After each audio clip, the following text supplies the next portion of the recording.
"Don't touch anything," Maria hissed as her daughter's small hand reached for the scattered papers, but 7-year-old Emily had already seen the glaring error in the financial documents, an error that would collapse a $500 million empire by morning. What happened next would change everything, but nobody could have predicted the price they'd all pay for salvation. Before we start, let's create a wave of positivity. If you'd like, share a word that describes how you're feeling today. Please like this video and follow our channel if you want to be part of our community. "Mama, I'm hungry." Emily's voice was barely a whisper, her small fingers clutching her worn dress. Maria Lopez felt that familiar ache in her chest, the one that came with knowing she couldn't provide what her child deserved. "Just one more office to clean, mi corazón." Maria forced a smile, pushing her cart toward the last door in the executive corridor of Montgomery Investments. It wasn't supposed to be like this. Emily should be at home with a babysitter. But the school had closed early due to a water main break, and Maria couldn't afford to miss work. Single mothers didn't have the luxury of emergencies. Maria inserted her keycard into the slot of the massive corner office. The door opened, revealing a space larger than their entire apartment. Floor-to-ceiling windows showcased the glittering New York skyline. "Wow," Emily breathed. "This is where a king works?" Maria smiled. "Not a king, Mia, just a very rich man." "Is he nice?" Emily asked, stepping carefully into the enormous office. Maria hesitated. In 3 years of cleaning his office, she had only encountered Jackson Montgomery a handful of times. He wasn't cruel, exactly, just distant, the kind of man who looked through people like her rather than at them. "He's busy," Maria finally answered. "Now sit here quietly and color while I clean. Don't touch anything, understand?" As Maria began her routine, she noticed something unusual. The office showed signs of chaos. Coffee stains on documents, files strewn across the desk, a crystal tumbler with the remnants of expensive whiskey. "Mama!" Emily called suddenly. "There are lots of numbers on those papers." Maria glanced over and felt her stomach drop. Emily had abandoned her coloring book and was standing beside Jackson's desk, her curious eyes scanning the documents. "Emily, what did I just tell you?" Maria rushed over. "These are Mr. Montgomery's private papers. We don't touch anything on his desk, ever." "But the numbers are wrong," Emily said simply. Maria blinked. "What do you mean, wrong?" "These numbers here," Emily pointed without touching, "they don't add up right." The sound of her phone ringing startled them both. Maria recognized her sister's number. "I need to take this," she told Emily firmly. "Stay in your chair. Don't move. Don't touch anything." Inside the office, Emily sat quietly for exactly 47 seconds before the numbers on the desk began calling to her again. They were like a puzzle with pieces in the wrong places. She approached the desk, careful not to touch anything. The top page was filled with columns of figures, with red circles and frustrated notations. Emily spotted the problem immediately. Someone had put a decimal point in the wrong place. The door suddenly swung open wider, and Emily jumped back.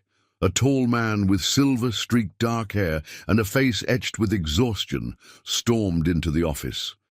He stopped abruptly when he saw Emily. "Who the hell are you?" he demanded. Before she could answer, Maria rushed in behind him.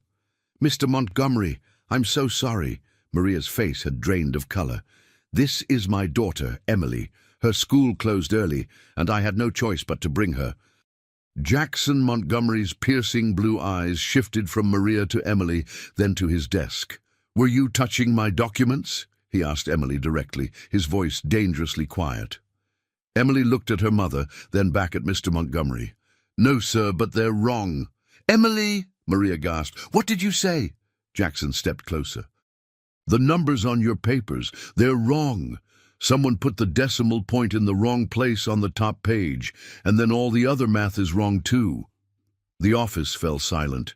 Jackson stared at the little girl, then at the documents on his desk. the same documents his entire financial team had been analyzing for weeks. "Show me," he said finally. The next morning, Maria stood at her kitchen counter, stirring instant coffee into a chipped mug with trembling hands. She hadn't slept, replaying the events in Jackson Montgomery's office. Emily pointing out the error, the billionaire's shocked face, the urgent phone calls. After his calls, Montgomery had questioned Emily for 30 minutes, testing her with impromptu math problems. Each time, Emily answered with quiet confidence that both amazed and frightened Maria. Where had this gift come from? Before they left, Montgomery had pressed 5 crisp $100 bills into Maria's hand and asked for her phone number. "I'll be in touch," he'd said, his eyes fixed on Emily with unsettling intensity. The money now sat untouched on the counter. Maria hadn't decided whether to keep it. "Mama, can I have cereal?" Emily padded into their tiny kitchen. Maria forced a smile. "Of course, Mija." She reached for their last box of generic cornflakes, mentally calculating how long it would need to last. If she skipped breakfast herself, they could stretch it another few days. "Are you mad at me about yesterday?" Emily asked. "No, I'm not mad, but I was scared. Mr. Montgomery is a very important man, and his papers are private." "But I helped him," Emily said. "He said I did good." "Did well," Maria corrected automatically. "And yes, you did." But her phone rang, interrupting her. An unknown number. Maria hesitated before answering. "Mrs. Lopez, this is Jackson Montgomery." Maria's hand tightened around the phone. "Yes, Mr. Montgomery? I need to meet with you and Emily today. It's important." His voice was clipped. "Can you come to my office at noon?" "Sir, I'm working until 5. I've already spoken to your supervisor. You've been given the day off with pay." A pause. "This is important, Mrs. Lopez. For all of us." At precisely 11:30, a sleek black car pulled up outside their apartment building. The driver opened the door for them without a word. Jackson Montgomery was standing at the window when they entered his office. He turned as the door opened, his expression unreadable. "Mrs. Lopez, Emily, thank you for coming." He gestured to a seating area with leather couches. "Please sit. First, I want to thank you, Emily," he said finally.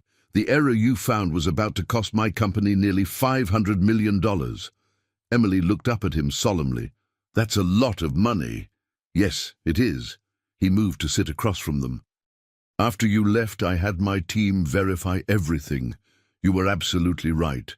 A decimal point error in our initial calculations, made months ago, snowballed through our projections." Maria shifted uncomfortably. "We're glad we could help, Mr. Montgomery, but I don't understand why you wanted to see us today." "I had Emily tested last night." "Tested?" Maria stiffened. "Not physically," he clarified quickly. "Academically. After you left, I sent the math problems Emily solved to an educational specialist I know. She said Emily's abilities are extraordinary, far beyond her age level." Montgomery asked Emily to go with his assistant for a few minutes. After she left, his demeanor changed. The polite facade dropped, revealing the sharp businessman beneath. "Mrs. Lopez, your daughter has a gift that comes along perhaps once in a generation. She has what we call a mathematical intuition, an ability to see patterns and relationships in numbers that most trained professionals cannot." Maria's protective instincts flared. "What exactly are you suggesting, Mr. Montgomery?" "I want to offer Emily a full educational scholarship, private school, tutors, advanced placement, whatever she needs to develop her abilities to their fullest potential." Maria felt a chill, despite the office's perfect temperature. "And what would you expect in return?" "First right of refusal when she's ready to enter the workforce, internships during her school years, consulting on specific projects where her abilities might be useful." He shrugged. "Nothing that would interfere with her education or well-being." Maria stood, anger replacing her initial shock. "My daughter is 7 years old, Mr. Montgomery. She's not a commodity to be invested in or a resource to be mined. No, she's a child with extraordinary potential who's currently living in poverty, he countered bluntly. A child who could change the world of mathematics and finance, but who instead is eating generic cereal and using half-broken crayons. Maria flinched, as if slapped. His words cut because they were true. Jackson Montgomery stood at the window of his penthouse, staring out at the city he'd spent a lifetime conquering. 45 stories below, Manhattan pulsed with evening energy, a glittering testament to ambition and power. His power. Until yesterday, when everything he'd built had nearly collapsed because of a misplaced decimal point, saved by a 7-year-old girl in a second-hand dress. His phone buzzed. Thomas Blackwell, his second-in-command and oldest friend. "Tom," Jackson answered, his voice clipped. "We've contained the situation," Thomas reported. "The corrected figures have been verified by 3 independent teams. We're proceeding with a revised investment strategy. And the original error? It was in the initial data set from the Kimura acquisition.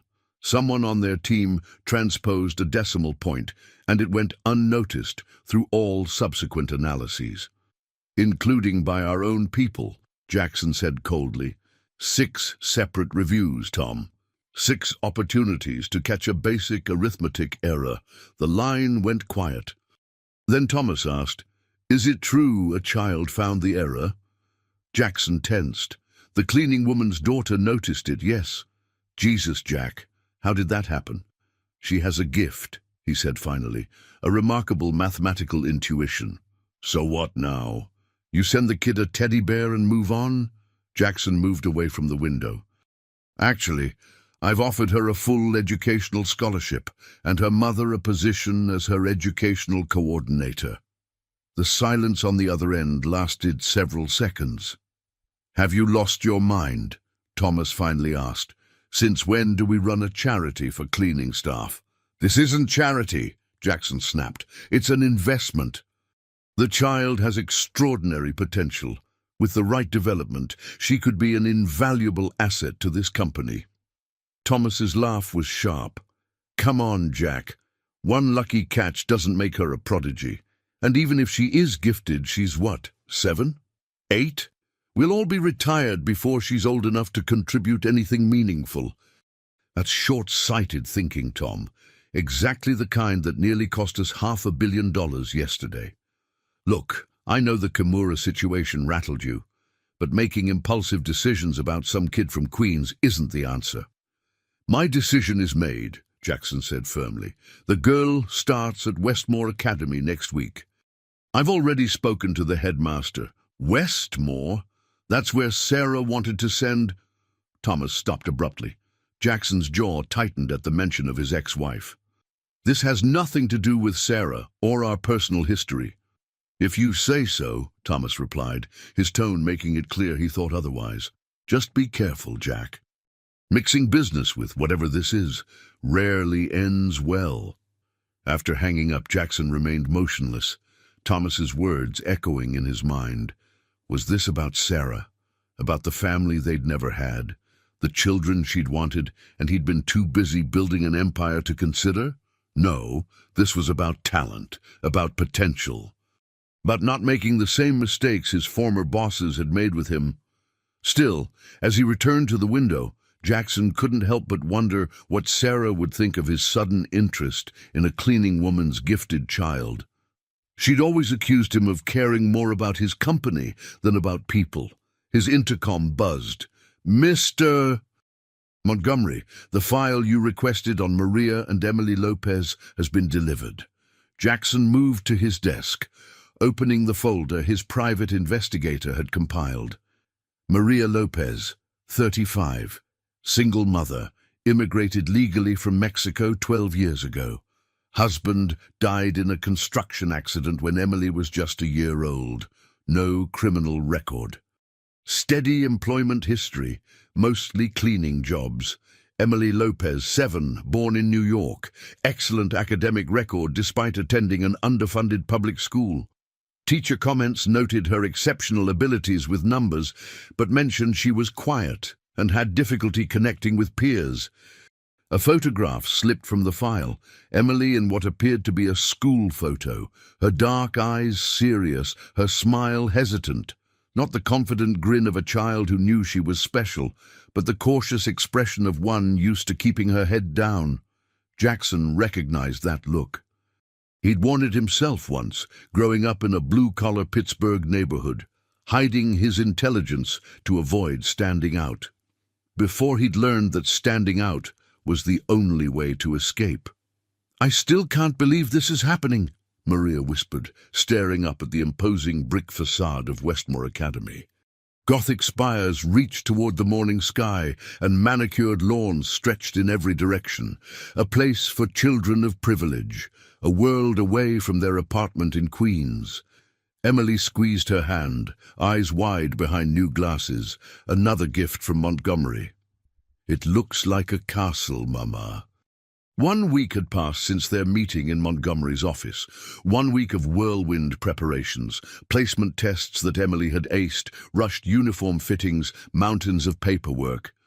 And now here they stood on Westmore's campus, Emily in a crisp plaid uniform that had cost more than Maria's monthly rent, about to step into a future Maria had never imagined possible. "Mrs. Lopez, Emily, welcome to Westmore." A woman with a sleek silver bob approached, hand extended. "I'm Dr. Winters, the headmistress. We're delighted to have you joining us." Maria shook her hand, acutely aware of her worn coat and drugstore makeup beside Dr. Winters' tailored suit and pearls.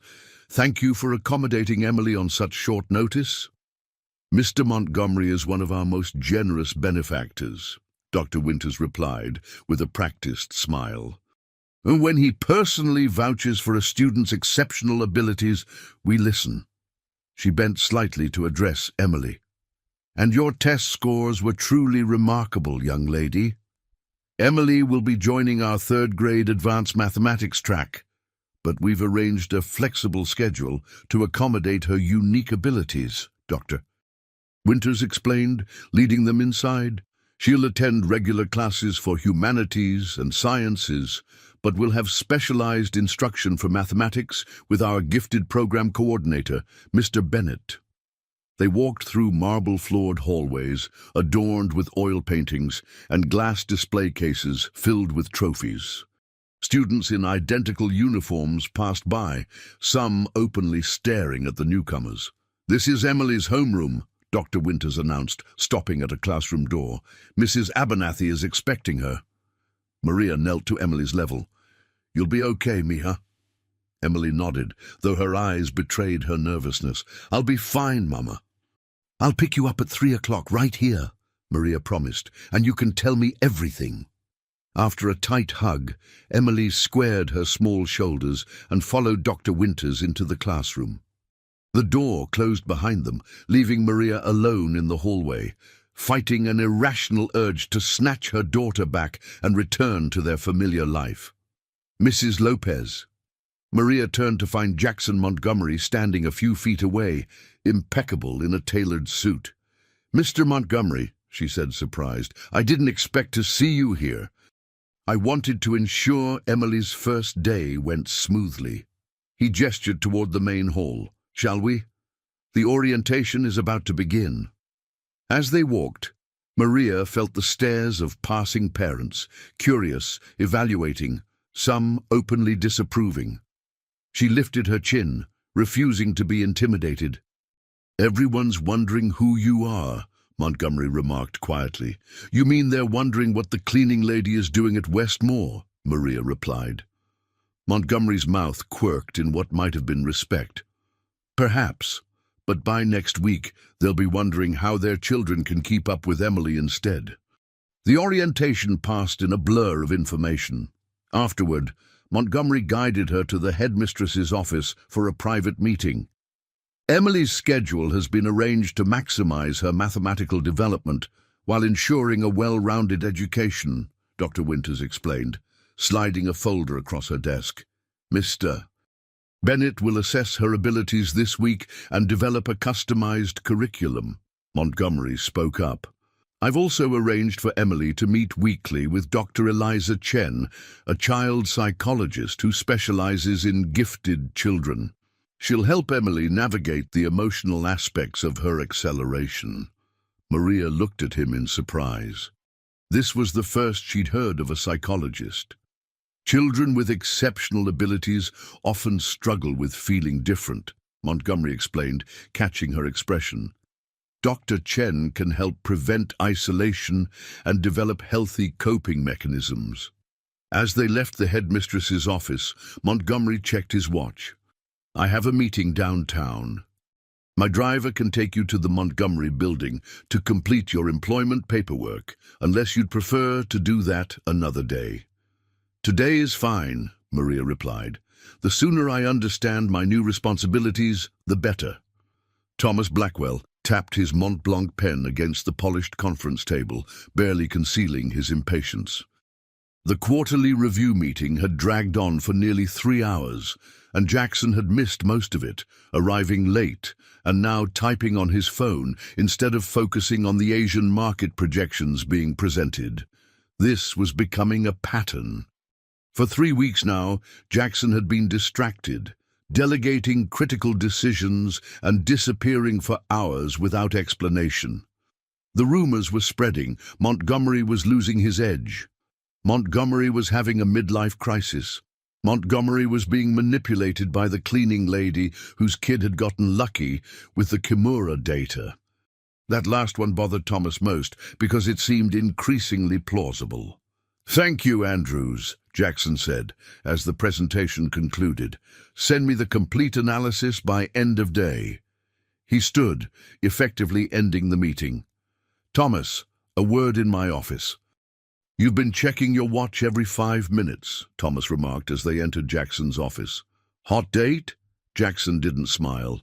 "Emily Lopez has her first session with the mathematics research team today. I want to review the initial assessment." Thomas closed the door firmly behind them. "Jesus, Jack. You're blowing off acquisition meetings to watch a second grader do arithmetic." "Third grader," Jackson corrected, "and she's already doing algebra at a high school level, according to her tutors." "That's great," Thomas said, not bothering to hide his sarcasm. "Maybe she can join the board next month." "You have something to say, Tom?" "You're damn right I do." Thomas moved closer.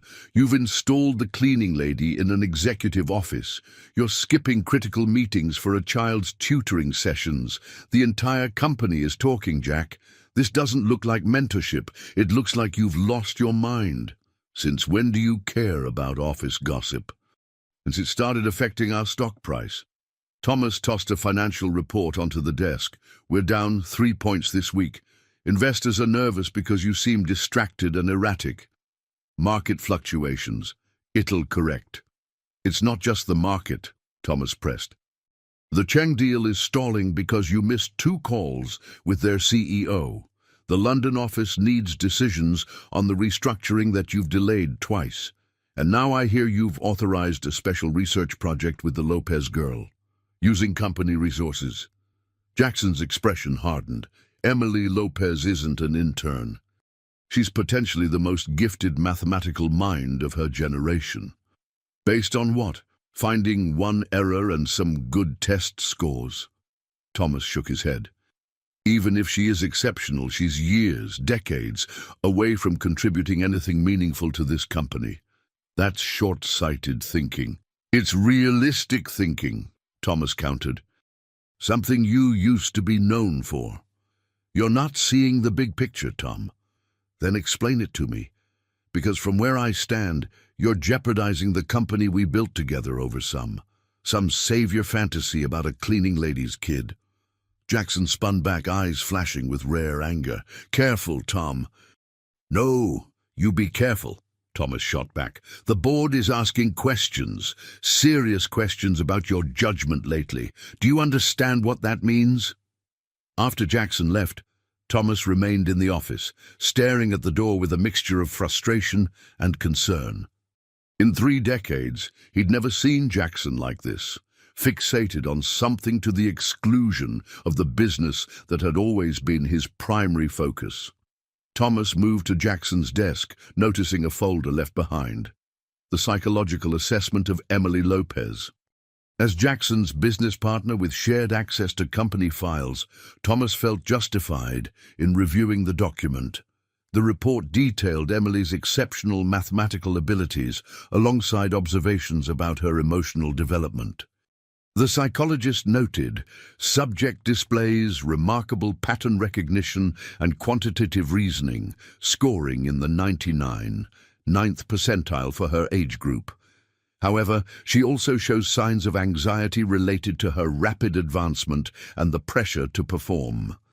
Thomas was about to close the folder when he noticed a handwritten note clipped to the final page in Jackson's distinctive script. Reminds me of Sarah at that age. Same intensity, same intuitive understanding of numerical relationships.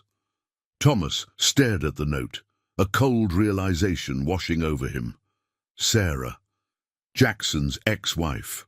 The brilliant mathematician who had left him after 10 years of marriage when it became clear children weren't in their future, not because they couldn't have them, but because Jackson had always prioritized building the company over starting a family. The divorce had been finalized just over a year ago, leaving Jackson more driven and isolated than ever, until a gifted child with a mathematical mind like Sarah's had appeared in his office. Emily stared at the complex equation on the whiteboard, conscious of the adults watching her intently. Dr. Maxwell, the head of Montgomery Investments' quantitative analysis team, had presented it as a challenge, something his junior analysts typically needed 20 minutes to solve. She closed her eyes, letting the numbers arrange themselves in her mind. When she opened them, the solution was clear. X equals 17. 38, she said confidently, but only if you assume the market follows a normal distribution. If you use a Cauchy distribution instead, there's no finite solution. Silence fell over the conference room. Dr. Maxwell blinked, then quickly checked his tablet. That's correct, both observations. He exchanged glances with the other researchers. Emily, how did you know about different statistical distributions? That's graduate-level statistics. Emily shrugged, uncomfortable with the attention. I read about them in a book Mr. Jackson gave me. And you understood the implications immediately? Another researcher asked. Numbers just make sense to me, Emily replied simply. When they're wrong, I can feel it, like when music is out of tune. The conference room door opened, and Jackson Montgomery entered, followed by Emily's mother. Emily immediately brightened. Mama! Mr. Jackson! Did you see me solve the hard problem? We caught the end, Maria said, smiling warmly. You're doing wonderfully, Mia. Jackson addressed the research team. Report? Dr. Maxwell stepped forward. Mr. Montgomery, in my 30 years in mathematics education and research, I've never seen anything like this. Emily's intuitive understanding of complex mathematical relationships is, well, extraordinary doesn't quite cover it. Quantify extraordinary, Jackson pressed. She's solving problems at a college undergraduate level at minimum, Maxwell replied. Her spatial reasoning and pattern recognition are off the charts. With the right development, she could be publishing original mathematical research before she finishes high school. As the adults continued talking, Emily returned to her drawing, not random doodles, but a complex fractal pattern. Numbers had always been her friends, long before people were. They were predictable, reliable, beautiful in their patterns and relationships, unlike people who were confusing and often mean. At her old school, being good at math had made her a target. Brainiac, show-off, teacher's pet. The names had hurt, but not as much as the isolation. No one wanted to play with the weird girl who could calculate faster than a calculator. Her new school was different, but not better. The other kids were polite but distant, intimidated by her abilities and her unusual status as Mr. Montgomery's special project. They whispered when she left regular classes for her advanced mathematics sessions. Emily didn't know which was worse, being bullied or being treated like a curiosity. "Emily?" Her mother's voice pulled her from her thoughts. "We're finished for today, Mija. Time to go home." In the elevator, Emily noticed her mother was unusually quiet. "Are you okay, Mama?" Maria seemed to shake herself from deep thoughts. "Yes, Mija. Just tired." She smoothed Emily's hair. "You were amazing today. I'm so proud of you." "Even though you don't understand what I was doing?" Emily asked innocently. A flash of something hurt, worry, crossed Maria's face before she masked it. Especially then. It takes courage to excel at something difficult, whether others understand it or not. Later that evening, after Emily had finished her homework, she found her mother sitting alone in the dark living room, staring at her phone. "Mama," Emily approached cautiously. "Is something wrong?" Maria quickly put her phone down. "No, Mija, just thinking." She patted the couch beside her. "Come sit with me for a minute." "Emily," Maria began carefully, "I want you to know that whatever happens, I will always put your happiness first. Not your mathematics abilities, not what Mr. Montgomery or anyone else wants from you. Your happiness." Emily looked up, confused by her mother's serious tone. "I know, Mama. If ever you want to stop the special classes or change schools or just go back to how things were, you only have to tell me. Understand?" As Emily drifted off to sleep that night, her mind sifted through the day's events. The pride on Dr. Maxwell's face, the pleased satisfaction in Mr. Jackson's eyes, the worried furrow in her mother's brow that never quite disappeared these days. Something was happening that she didn't fully understand, something beyond mathematics and scholarships and new opportunities. What she didn't know was that while she slept, Maria Lopez sat at their kitchen table, staring at a text message from a number she didn't recognize. "Mrs. Lopez, this is Thomas Blackwell, Mr. Montgomery's business partner. We need to talk, privately. There are things about Jackson's interest in your daughter that you should know. Meet me tomorrow, 9 a.m. Westfield Coffee Shop on 23rd Street. Come alone." Maria stared at the message for a long time before finally responding, "I'll be there." The Westfield Coffee Shop was busy with the morning rush when Maria arrived, precisely at 9. She spotted Thomas Blackwell immediately, his expensive suit and commanding presence marking him as out of place among the casual breakfast crowd. "Mrs. Lopez," he greeted, rising as she approached. "Thank you for coming." "It's Ms.," Maria corrected, sliding into the booth across from him. "And I'm here because your message concerned me, not because I appreciate cryptic texts from strangers." Thomas's eyebrows rose slightly at her directness. "Fair enough." He pushed a coffee toward her. "I took the liberty." Maria left it untouched. "What's this about, Mr. Blackwell? What should I know about Jackson's interest in my daughter?" Thomas studied her for a moment. "You're not what I expected." "Let me guess," Maria said evenly. "You expected someone desperate and grateful? Someone easily manipulated by the promise of opportunities for her child?" She leaned forward. "I may be a single mother with limited resources, Mr. Blackwell, but I've been protecting my daughter for 7 years. I can spot threats, whether they come from schoolyard bullies or corporate executives." A hint of respect flickered across Thomas's face. "Then we understand each other." He lowered his voice.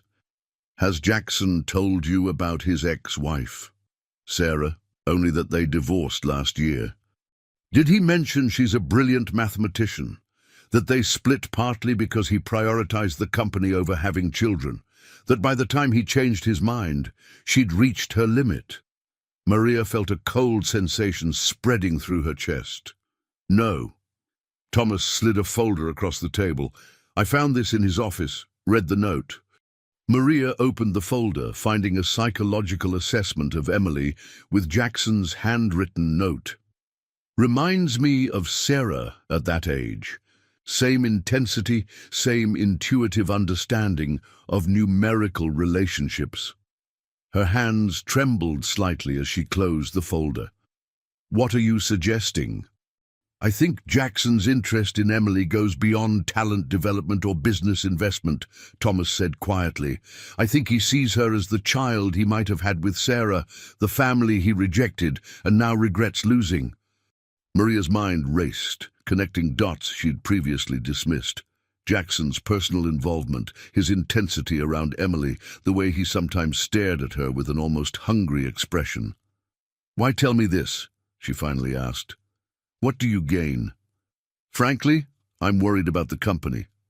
Jackson's distracted, making impulsive decisions, rearranging priorities around a child who won't contribute meaningfully for at least a decade.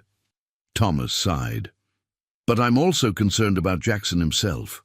He's my oldest friend, and this behavior isn't like him. And what about concern for Emily? For how being the focus of a billionaire's psychological projection might affect her. Thomas had the grace to look uncomfortable. That too. Despite what you might think, I'm not heartless. Maria stared into her untouched coffee. What do you expect me to do with this information? Be careful, Thomas said simply. Watch for signs that Jackson's interest is becoming inappropriate or excessive, and consider your options if you need to distance your daughter from this situation. As she turned to leave, Thomas called after her. One more thing. Jackson has scheduled a press conference next week about Emily. Maria stopped cold. What? He's announcing a new educational initiative for gifted children from disadvantaged backgrounds, with Emily as the public face. Thomas's expression was grim. He didn't tell you, did he? No, Maria whispered. He didn't. She left the coffee shop with her mind in turmoil. The string of coincidences that had seemed like miracles suddenly appeared in a more sinister light. Not opportunities freely given, but pieces in a psychological game she hadn't consented to playing. Emily stared at the equation on Mr. Bennett's whiteboard, feeling that familiar tingle in her mind, the one that came when numbers were about to reveal their secrets. Around her, the other students in the gifted program fidgeted and whispered, but Emily remained motionless, lost in the dance of variables and constants. Anyone? Mr. Bennett prompted, looking around the classroom. This is graduate-level work, but I thought... The solution set is empty, Emily said quietly. Mr. Bennett turned to her, eyebrows raised. Can you explain why, Emily? She approached the board, pointing to a specific term. This creates a constraint that contradicts this other condition. It's like trying to find a number that's both greater than 5 and less than 3 at the same time. It can't exist. A heavy silence fell over the classroom. Emily felt the stares of the other students. Some impressed, others resentful, all distancing. Remarkable insight, Mr. Bennett said, genuine admiration in his voice. Emily has identified a subtle contradiction that makes this problem unsolvable, something that often trips up college students. As Emily returned to her seat, she heard the whispers, teacher's pet. Montgomery's charity case. Freak. The words stung, but she'd grown accustomed to them. In the 3 weeks since she'd started at Westmore, the pattern had become clear. Her mathematical abilities impressed the adults and alienated the children. When the bell rang, Emily gathered her books slowly, in no hurry to face the lunchroom alone again. Emily? Mr. Bennett called as the other students filed out. A moment, please. She approached his desk cautiously. Are you happy here at Westmore? He asked. Emily considered lying, then decided against it. The classes are good. I'm learning a lot. But no one talks to me, she admitted, except to ask for homework help sometimes. Mr. Bennett nodded thoughtfully. Exceptional abilities often create social challenges. It can be lonely being different. I know, Emily said simply. I was like you once, Mr. Bennet said, surprising her. Not as gifted, certainly, but advanced enough to be isolated. It does get better, Emily. You'll find your people eventually, others who understand how your mind works. He handed her a worn book, Hidden Patterns, The Mathematics of Nature, its cover showing the spiral of a nautilus shell. This helped me when I was feeling alone, he explained. It reminded me that mathematics isn't just abstract symbols, it's the language of the universe. Emily clutched the book, oddly moved by the gesture. Thank you. One more thing, Mr. Bennet said as she turned to leave. Mr. Montgomery has arranged for you to participate in the National Mathematics Challenge next month. It's usually for high school students, but he's received special permission for your entry. Emily froze. A competition? Yes, with considerable media attention, I understand. Mr. Bennet studied her reaction. Is that something you'd want to do? Was it? Emily wasn't sure. The thought of solving challenging problems excited her, but performing under pressure, with cameras and strangers watching, that made her stomach twist. I'd need to talk to my mum first, she said finally. Of course, Mr. Bennet nodded, though I believe Mr. Montgomery has already begun making arrangements. The lunchroom was chaotic when Emily arrived. She scanned the tables, looking for a quiet corner where she could read her new book and avoid attention. Emily, a voice called, over here. Surprised, Emily turned to see Zoe Chen, one of her classmates, waving from a table near the window. Cautiously, Emily approached. Hi. Sit with us, Zoe offered, gesturing to the open seat beside her. Two other girls from their grade watched with curious expressions. That was really impressive in Mr. Bennet's class, Zoe said. How did you know the problem couldn't be solved? Emily shrugged, uncomfortable with the attention. I just saw it. The numbers. They talk to me sometimes. One of them, Madison, leaned forward. Is it true you're Mr. Montgomery's special project? That he's paying for everything? Emily tensed, so that explained the sudden interest. He's helping with my education, she said carefully. My dad says he's using you for publicity, Madison continued, that there's going to be a big announcement about you next week.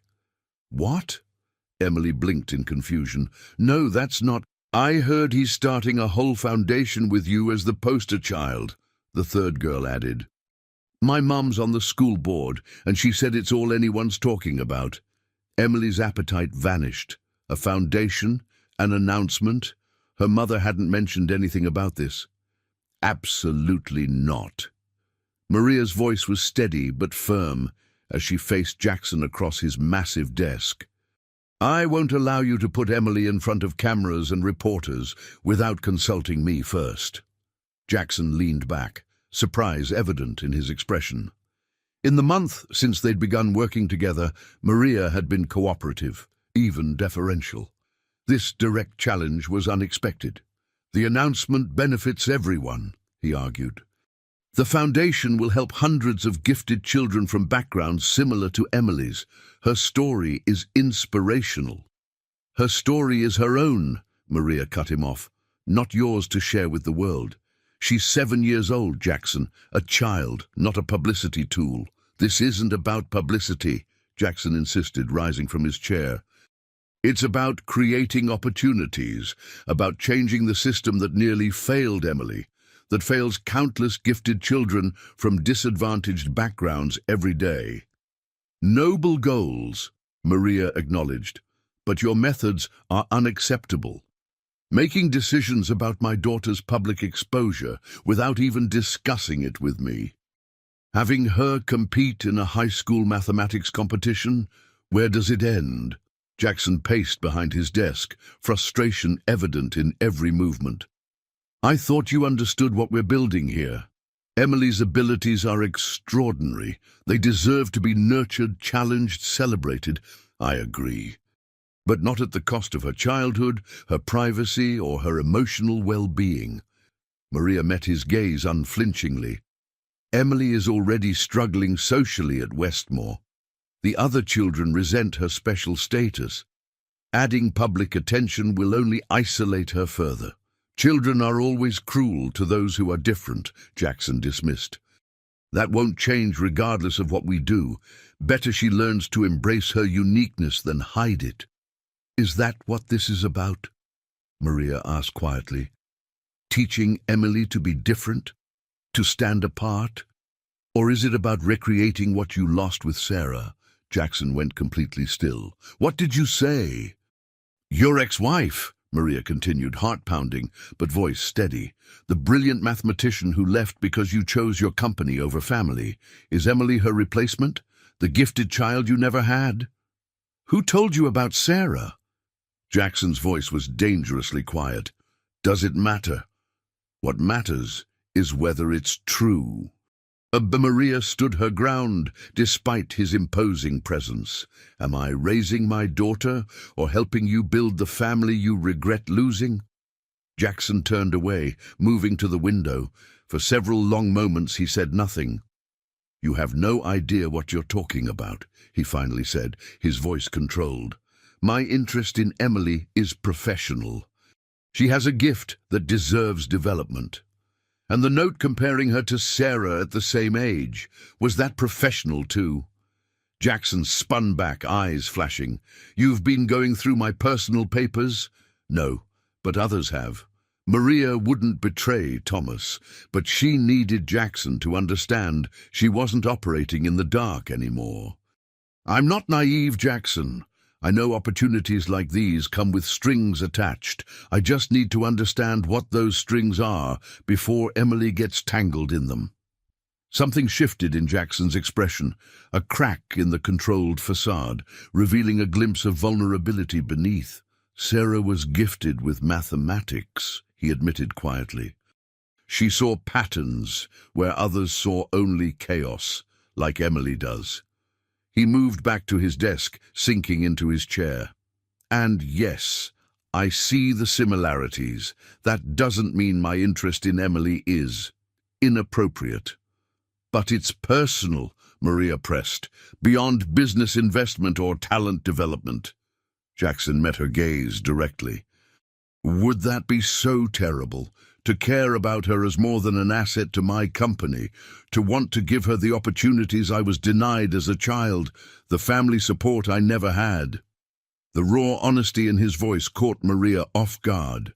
She'd expected denials or cold dismissal, not this glimpse of genuine emotion. No, she conceded. Caring isn't terrible. But making decisions about her life without consulting me is. Pushing her into the spotlight for your foundation without considering her feelings is. Using her to fill the holes in your life might be well-intentioned, but it's still wrong, Jackson. Tell me again how you solved it, Dr. Maxwell urged, his expression a mixture of amazement and disbelief. Emily stared at the complex probability problem on the whiteboard, one she'd solved in minutes after the research team had struggled with it for days. I just saw it, she explained hesitantly, like connecting dots that were already there. A deuce. But the approach you used, another researcher pressed, it's similar to Bayesian inference, but with modifications that, well, frankly, I've never seen before. Emily shrugged, uncomfortable with their intense focus. 2 months into their sessions, the mathematics team had moved from testing her abilities to actively challenging them, presenting her with unsolved problems, watching in astonishment as she found pathways through mathematical thickets they'd considered impenetrable.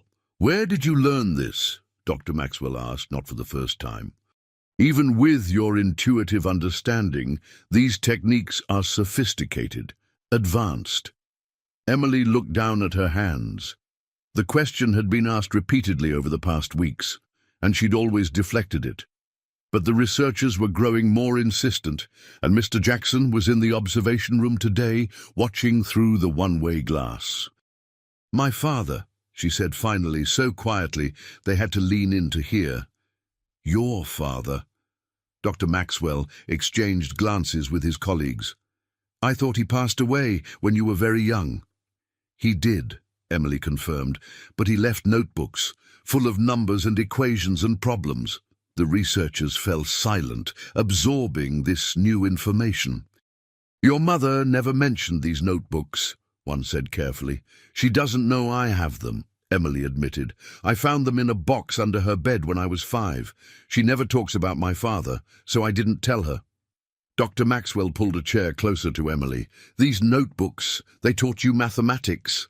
Emily nodded. At first, I just liked looking at the patterns. Then I started understanding what they meant. It was like he was teaching me, even though he wasn't there.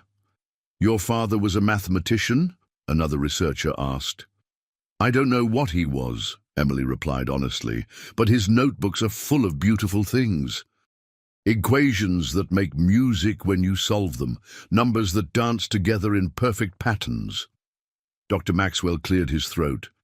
Emily, would it be possible for us to see these notebooks? She hesitated. The notebooks felt private, a connection to the father she'd never known. But she was also proud of them, eager to share their beauty with people who might understand. Maybe, she said finally, but I'd have to ask my mama first. The door opened and Jackson Montgomery entered, his expression unreadable. He'd clearly been listening from the observation room. That's enough for today, he announced. Emily, your mother is waiting for you in the lobby. As Jackson escorted her to the elevator, Emily felt a strange tension in the air. The notebooks had always been her secret, her private connection to a father who existed only in her mother's brief, pained mentions and in the elegant mathematics he'd left behind. Now that secret was out. And somehow, Emily sensed, everything had changed. In the lobby, Maria greeted her with a warm hug. How was your session, Mija? Before Emily could answer, Jackson intervened. Remarkable, as always. Emily demonstrated some fascinating approaches today. In fact, we'd like to continue the conversation, perhaps dinner at my penthouse this evening. For both of you. Maria looked surprised by the invitation. In the weeks since their confrontation about the press conference, Jackson had been respectful of the boundaries Maria had established, maintaining a more professional distance. This is important, Jackson insisted, his tone making it clear this wasn't merely a social invitation. I've made reservations at 7. My driver will pick you up at 6:30. What happened in there? She asked Emily once Jackson was gone. Emily bit her lip. I told them about Papa's notebooks, the ones with all the mathematics. Maria went completely still. What notebooks, Emily? In that moment, Emily realized her mother truly didn't know, had never discovered the box she'd carefully preserved all these years. The ones under your bed, Emily admitted quietly. In the blue box, with the silver stars. I found them when I was little. They're full of equations and problems. That's how I learned so much math. Maria's face drained of color. Dios mio, she whispered. You've been reading Miguel's research all this time. The monarch algorithm, Jackson said, staring at the open notebook on Thomas's desk. I should have known. Thomas watched his oldest friend warily. They were alone in Thomas's office, neutral territory for this confrontation. On one side of the building, Maria and Emily waited with Montgomery Investments' legal counsel. On the other, Jackson's security team stood ready, awaiting his orders. You couldn't have known, Thomas replied carefully. Miguel Lopez died 6 years ago.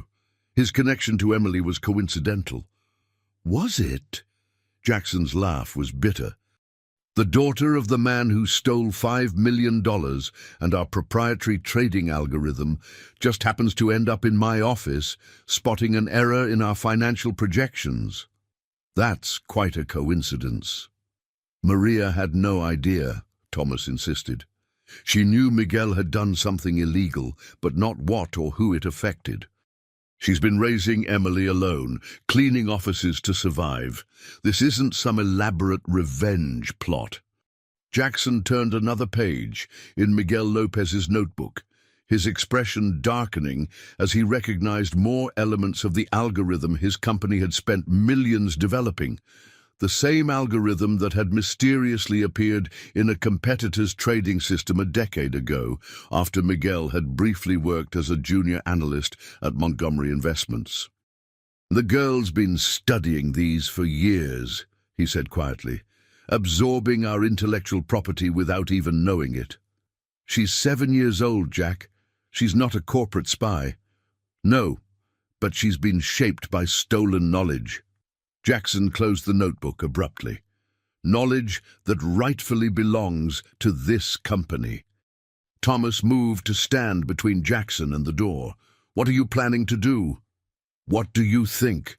Reclaim our property, all of it, the notebooks, the algorithm, the derivative work."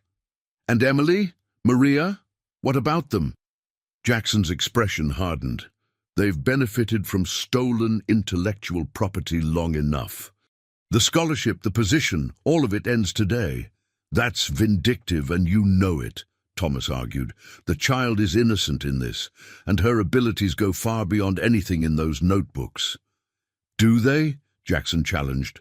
"Or is she simply regurgitating stolen techniques she memorized? Techniques her father took from us before she was even born." Thomas studied his friend, seeing something he rarely witnessed in Jackson Montgomery: raw, unfiltered emotion overriding rational judgment. "This isn't about the algorithm anymore, is it?" he asked quietly. "It's about feeling betrayed. Again." Jackson stiffened.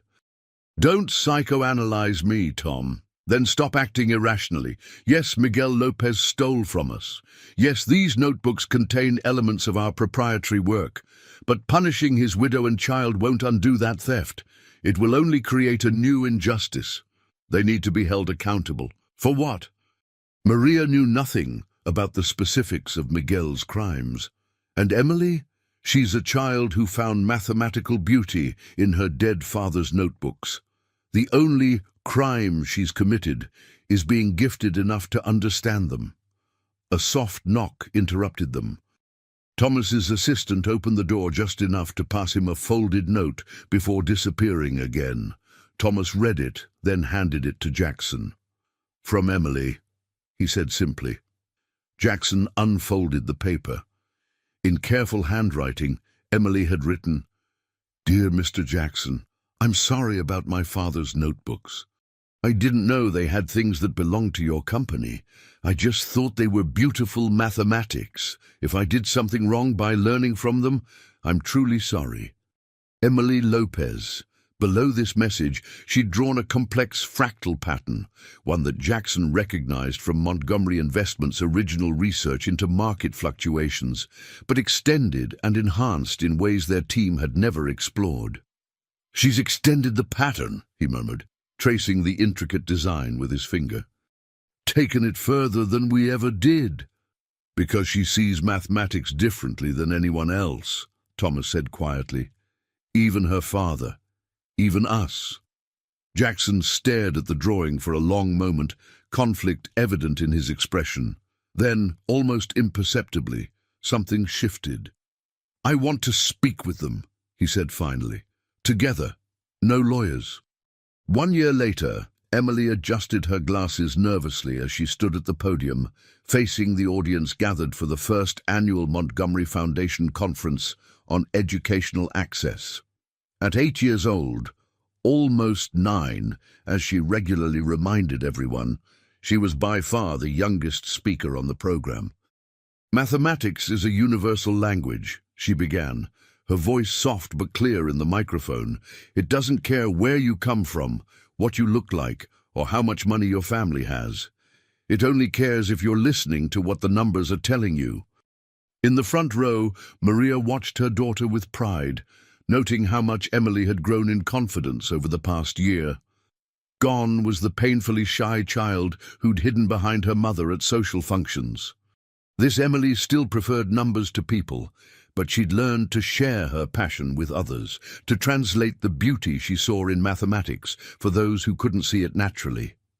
Beside Maria sat Jackson Montgomery, his expression thoughtful, as he listened to Emily's presentation. Their relationship had evolved into something neither of them had initially expected. Not friendship exactly, but a mutual respect built on honest confrontation and clear boundaries. "When I was very young," Emily continued, "I found mathematics in my father's notebooks. I didn't know then that some of what I was learning came from other people's work. I just knew it was beautiful." She glanced briefly at Jackson. "I've learned since that knowledge has origins and ownership, that ideas have value beyond their beauty. But I've also learned that the most important thing about knowledge is how you use it." Jackson nodded almost imperceptibly, acknowledging the subtle reference to their complicated history. The confrontation in Thomas's office a year ago had marked a turning point, painful but necessary. Jackson had stepped back, creating healthier boundaries while still providing opportunities for Emily's development. Maria had gained genuine independence in her role at the foundation, using her experience to ensure that support for gifted children from disadvantaged backgrounds came with the practical assistance their families needed. And Emily? She had flourished in the more balanced environment, excelling academically while slowly developing social connections with other mathematically gifted children. She still worked with Montgomery Investments' research team occasionally, but on clearly defined projects with transparent agreements about intellectual property. "In conclusion," Emily said, approaching the end of her speech, "mathematics taught me that the most elegant solution is rarely the most obvious one. Sometimes you have to look beyond the standard approaches, beyond what everyone else is seeing." She smiled, a genuine expression that transformed her serious face. "The same is true for education. The Montgomery Foundation is finding new pathways for students who don't fit traditional models, and that makes all the difference for children like me." The audience applauded warmly as Emily stepped away from the podium. She made her way back to Maria, accepting a proud hug before sliding into her seat. As the next speaker took the stage, Jackson leaned closer to them. "Thomas and I would like to discuss something with you both after the conference. A new research initiative we think Emily might find interesting." Maria raised an eyebrow. "Business or education related?" "Both, actually," Jackson replied. "A collaborative project between the Foundation and Montgomery Investments' quantitative analysis team, completely transparent, with clear parameters." He smiled slightly. "I've learned my lesson about making proposals without proper consultation. Their relationship would never be simple. Too much history, too many complex emotions lay between them. But they had found a workable balance, a way to collaborate that benefited Emily without compromising Maria's authority as her mother or crossing the boundaries that kept Jackson's interest appropriate and professional. Like the elegant mathematical proofs she loved, Emily's life had found a certain balance, not the simplistic happy ending of children's stories, but something more complex and ultimately more satisfying, a dynamic equilibrium that allowed for growth, change, and ongoing discovery. Emily turned her attention back to the speaker, her mind already racing ahead to the new project Jackson had mentioned. Whatever it involved, she would approach it with clearer understanding of who she was and what she wanted, not just a mathematical prodigy or the daughter of a man who had made grave mistakes, but Emily Lopez, a girl with extraordinary gifts and the freedom to use them on her own terms. That, she reflected as she jotted down a new pattern emerging in her thoughts, was the most elegant